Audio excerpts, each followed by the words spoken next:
What's up, everyone? Back for another beer review, and today I'll be reviewing yet another beer from Hop Butcher for the World, and they're out of Chicago, Illinois, and this is their only interested in tropical.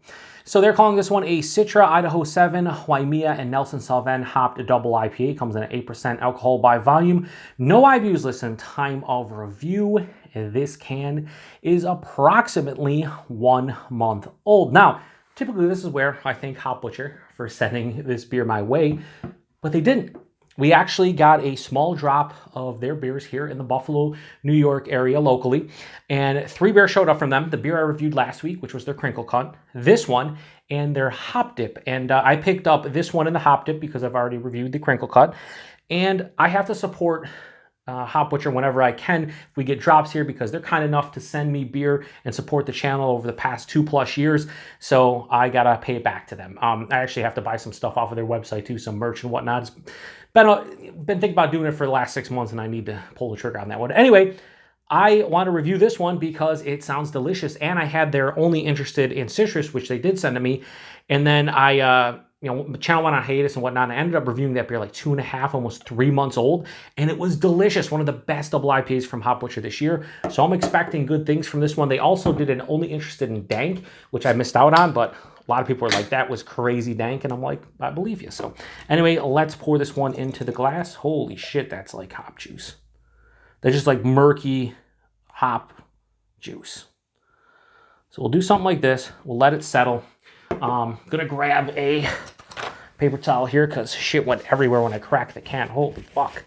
Like literally everywhere, just flew. Thing about Hop Butchers, they got a lot of overfills. It's better than overfilling than underfilling, right? But definitely an overfill. We are not going to pour the rest in until the end because I want to be able to get my nose in the can, and the only way to do that, or into the glass in the can, is not pouring more in, because as you can see, that head is going nowhere. Yeah, that has that milky yellow-orange just hop juice look to it. That looks beautiful. About a 2 finger of this really creamy off, like almost like off yellow kind of look to it. Kind of interesting. And it's not going anywhere. Very murky and turbid. Can't see anything through that. Don't even try. Let's get a nose. Oh, that's beautiful. Oh my God. So much ripe, and I'm making my mouth water as I said that, ripe, juicy tropical fruits. I'm getting pineapple. I'm getting peach, say stone fruits, peach, mango. There's passion fruit, a little bit of that white grape from the Nelson. Tangerine and orange underneath it. And then there's this really huge, and I haven't used this descriptor in a while, but like tomato stock. Shout out to a good friend of mine and fellow beer tuber Matt over Massive Beer Reviews. He used to say tomato stock a lot. I'm getting that like stocky, fresh green kind of feeling to it. Almost a grassy sense too. This isn't as herbaceous and dank as some of their beers can be. It smells sweet, but not like crazy sweet. It just smells, it's ripe fruit. That's what it is. It's like ripe, perfectly ripened fruit and juicy. Maybe a little bit of like a kiwi. This is all over the place.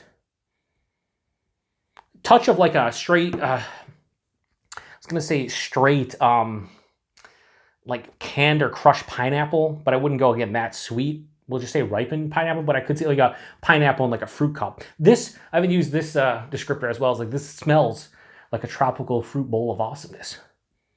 There is a touch of that like green astringency hop burn thing going on, but not overbearing. Anyway, I want to get to it. Cheers, everybody. Let's see what this one has to offer.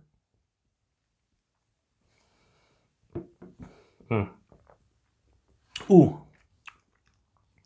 The mouthfeel is fucking next level. This is, so if I'm drinking a Hop Butcher double IPA, typically their 7.5% ones are right where I want them. This is an 8%, so a bit bigger.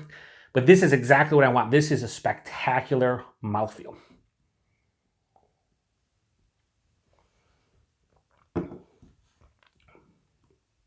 It's fucking great. Great beer.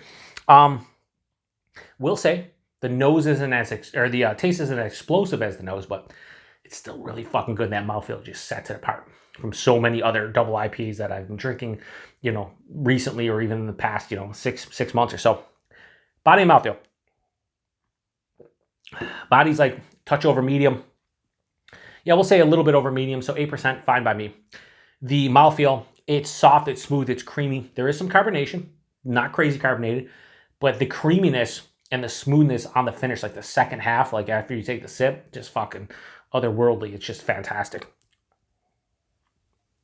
The taste itself, everything I said in the nose, pretty much everything I said in the nose carries over, but there is a little bit of like a subdued nature to those notes. It's not as sweet as it smelled, and it's not as like gripping or impactful on the palate as the nose would indicate. But there's pineapple, there's peach, there's mango, there's a nice passion fruit into white grape thing. I think the Nelson Waimea probably bringing the passion fruit and the white grapes, Nelson Waimea, more of like a passion fruit. It's like kind of intertwined. Like, ooh, that's nice passion fruit, but then it's like, ooh, hang on. It's like a tannic, like white grape skin, or even slight juicy white grape. I'm drinking a lot of this on camera because it's fucking this is one of those beers where the mouthfeel, honestly, is one of the best parts of this beer, and I just want to drink it because of the mouthfeel. It's like fucking drinking a silky smooth like smoothie or something, but it's not like overly thick. It's not too sweet. It's just the flavors are really fucking nice. They're not amazing, but the fucking mouthfeel is bonkers. Yeah, so all of those fruits at the beginning of the palate, like the first half, halfway through, like I said, that tomato stalk, green, slightly grassy kind of feel to it. Then the end of the palate, there is some hop burn. This is a month old, a little bit of hop burn, just a touch. Hits me in the back of the throat, burns a little bit, but I feel like give it a week or two, that will be gone. So this will probably be drinking exceptionally well, probably around the 6-week mark. And that's what happens with a lot of these beers nowadays. You want to kind of, some of them are so green, you drink them a week or two old, and you're like, holy fuck. Some people like that. I don't. I want it to kind of mellow out. If there's a little bit of a hop burn there, I'm cool, but I kind of want it to mellow out. And I think this beer, give it a week or two, it's going to mellow out. But like the flavors, again, like the flavors would indicate on the nose that they were going to be amazing. Not so much in the taste. They're just really, really good. The mouthfeel is what's fucking spectacular. This finishes with a little bit of bitterness, like a mild to moderate bitterness. This has more of a dry finish. This is like semi-dry. So it's balanced because it isn't as sweet as the nose was saying it was. So it's a very balanced double IPA. I like the flavors. The mouthfeel is incredible. It's a really good fucking beer. Not much more to say about it. So 8%. Can't really feel it on the palate at all. A little bit of warming in the chest. Not much, but yeah, it's another fucking great beer from Hop Butcher. And it's one I paid for. Like, I paid for this one. They didn't send it to me. I know there's a lot of people out there. There's like, oh, I've had a couple comments where, not a ton, but like people are like, oh, you get Hop Butcher stuff. They send you their stuff. That's why you say everything's great. No. I say a lot of their stuff is great because it fucking is. Ask people out there who live in Chicago and buy Hop Butcher stuff. Ask people who pick up their stuff when they get distro. Like, they make some of the best bang for buck beers, in my opinion, in terms of like hoppy or hazies or whatever you want to say, hop forward beers. They're up there for me. They just are. And if they stop sending me stuff and their stuff still showed up here occasionally, I would buy it every single time because of that. Anyway, only interest in tropical from Hop Butcher. I have no issue whatsoever handing this. This to me, flavor-wise, like a 4.25, 4.3. But I got to bump it in the low 4.5 range because of that mouthfeel. It's just fucking awesome. So this is going to get a low 4.5 out of 5. We'll go 4.4 out of 5. I think that is where this one lands. It's fucking delicious, and I'm glad I got the chance to try it, and it showed up here locally. We'll do tasting notes. We'll do tasting notes now, and so I don't forget. Tasting notes. Juicy mango. I said mango. I said juicy at some point. Sure, juicy mango. Yeah, for sure. Bright pineapple. I never said bright in the review. Pineapple for sure. So yeah, that's fine too. And then last is ripe passion fruit. That 100%. It's ripe in fruit. Passion fruit is there. So I picked up on mango, pineapple, and passion fruit. I just necessarily did not describe them exactly the way they did. Price point availability. As far as I know, beers like this in the Chicagoland area, 15 to 16 bucks a 4-pack. Here, I paid low 5s for that can, and 4-packs were 20 bucks. That's what I expect out of Hop Butcher when it makes distro outside the state. It's $5 a can. I mean, I pay the same thing for Other Half. I pay the same thing for, I I pay more for like Equilibrium.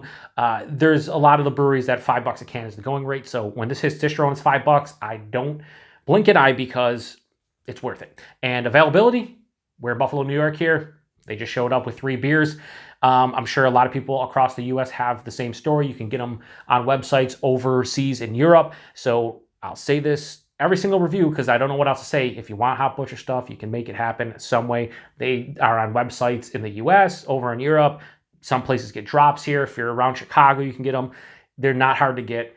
If you want great hazies, seek them out because that's what they make. Anyway, appreciate everybody stopping by for another beer review here on the Beer Patrol. Huge shout out to Hop Butcher. Like I said, they've been supporting the channel for well over 2 years.